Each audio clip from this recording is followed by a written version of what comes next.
Here we have a kinematics question, and as ever, I'd encourage you to take a read, and then when you're ready to go, press play so that you can get the answer.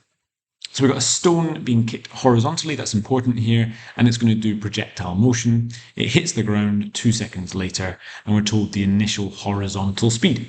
We're also told the height of the cliff, which is 4 meters. Okay, so the question is asking us for the magnitude of the displacement of the stone. And you'll notice there's four options here. Now, I think this is one of these ones which is a very, very simple question when you know how. However, a lot of students will make some mistakes. Let's just go through it in the sort of process you might follow it.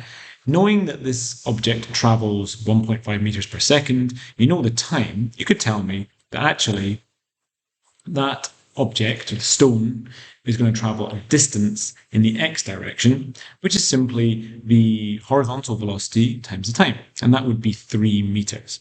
Now, this is where I think a lot of students would simply stop and think, well, I've got the answer, it's 3 meters. Remember, IB is never as easy as this. Remember that we're asking for the displacement, not the displacement in the x direction, not the displacement in the y direction, but the total displacement. So we're going to have to think actually about the magnitude of that red arrow.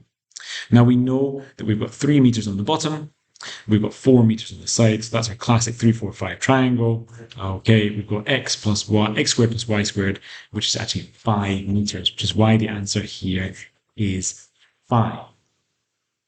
Okay, you can see how there's a couple little tricks there that you might miss. If you don't read the question carefully, you might not realize that they're asking for a total displacement. So always be careful to check. If it's too easy in IB, then you probably missed something.